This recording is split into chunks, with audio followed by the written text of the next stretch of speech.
Hello guys, അപ്പം welcome back to my new video. And guys, ഞാൻ ഇന്ന സബ്ജക്റ്റിനെ പറ്റിയാണ് പറയുന്നതെന്ന് എല്ലാവർക്കും അറിയാമല്ലോ. So welcome back to my new video. അപ്പോൾ എല്ലാവർക്കും അറിയാവുന്ന പോലെ അടുത്ത മാസമാണ് വെനത്തിൻ്റെ തേർഡ് ഭാഗം ഇറങ്ങാൻ പോകുന്നത്. അപ്പോൾ ആരൊക്കെ എക്സൈറ്റഡ് ആയിട്ടിരിക്കുന്നു എന്നൊന്ന് കമൻറ്റ് ബോക്സ് പറയുക. അതുപോലെ തന്നെ എല്ലാവർക്കും അറിയുന്നൊരു കാര്യമാണ് അടുത്ത മാസം ഒക്ടോബറിൽ ജോക്കർ എന്ന് പറഞ്ഞ സിനിമയും കൂടെ ഇറങ്ങുന്നുണ്ട്. അപ്പം അതിന് എക്സൈറ്റഡ് ആയിട്ടിരിക്കുന്നവരും കൂടെ കമൻറ്റ് ബോക്സ് പറയും. അപ്പം എല്ലാവർക്കും അറിയാവുന്ന പോലെ ഇത് വെനത്തിൻ്റെ തേർഡ് ഭാഗമാണ്. ഇതിൻ്റെ അകത്ത് വെനം മരിക്കുകയോ ഇല്ലയോ എന്നും നമുക്കറിയത്തില്ല. ബട്ട് എനിവേ, ഇതാണ് വെനത്തിൻ്റെ അവസാന സിനിമ എന്നാണ് ഡയറക്ടർ പറഞ്ഞിട്ടുള്ളത്. സോ ഇനി വെനത്തിൻ്റെ സിനിമകൾ ഉണ്ടാകത്തില്ല.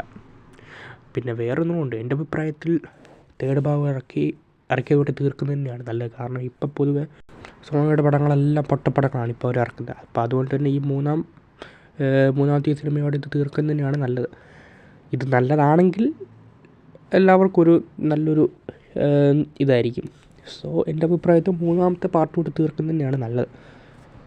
പിന്നെ എല്ലാവർക്കും അറിയാവുന്നൊരു കാര്യമാണ് ജോക്കറും അടുത്ത മാസം ഇറങ്ങുന്നുണ്ട്. ബട്ട് അതിനേക്കാളും എനിക്ക് ഇച്ചിരി എക്സൈറ്റഡ് ആയിട്ട് ഞാനിരിക്കുന്നത് വെനം കാണാനാണ്. ബിക്കോസ് എല്ലാവർക്കും അറിയാമല്ലോ, ഇത് അവസാനത്തെ സിനിമയാണ്. അതുകൊണ്ട് ആണോ എന്ന് ചോദിച്ചാൽ യെസ്, അതുകൊണ്ട് മാത്രമാണ്. മാത്രമല്ല, നമുക്ക് എല്ലാവർക്കും അറിയാത്തൊരു കാര്യമാണ് ഈ പടത്തിലെ വില്ലൻ.